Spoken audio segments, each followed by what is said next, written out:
Hello guys, അപ്പം നമുക്കിന്ന് എങ്ങനെയാണ് വീട്ടിൽ സിമ്പിളായിട്ട് മാങ്ങ അച്ചാർ ഇടുന്നതെന്ന് നോക്കാം. ആദ്യം ഒരു പാൻ അടുപ്പത്തേക്ക് വെച്ച് അതൊന്ന് ചൂടായി വരുമ്പോഴത്തേക്കും അതിലേക്ക് നല്ലെണ്ണ ഒഴിച്ചു കൊടുക്കാം.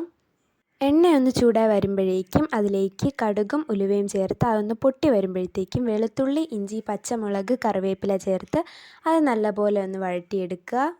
അതൊന്ന് വഴണ്ട് വരുമ്പോഴേക്കും അതിലേക്ക് ആവശ്യത്തിന് മഞ്ഞൾപ്പൊടിയും ആവശ്യത്തിന് മുളക് പൊടിയും ചേർത്ത് നല്ലതുപോലെ അതൊന്ന് ഇളക്കി യോജിപ്പിച്ചെടുക്കാം.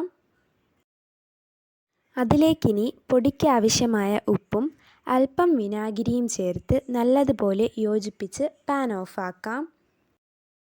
അതിനുശേഷം ഉപ്പും കായപ്പൊടിയും ചേർത്ത് വെച്ച് മാങ്ങ ഒന്നിട്ട് ഇളക്കി യോജിപ്പിച്ചെടുക്കാം. അങ്ങനെ നമ്മുടെ എളുപ്പത്തിനുള്ള മാങ്ങ അച്ചാർ റെഡിയായി. വീഡിയോ ഇഷ്ടപ്പെട്ട എല്ലാവരും സബ്സ്ക്രൈബ് ചെയ്യണം, ലൈക്ക് ചെയ്യണം. താങ്ക്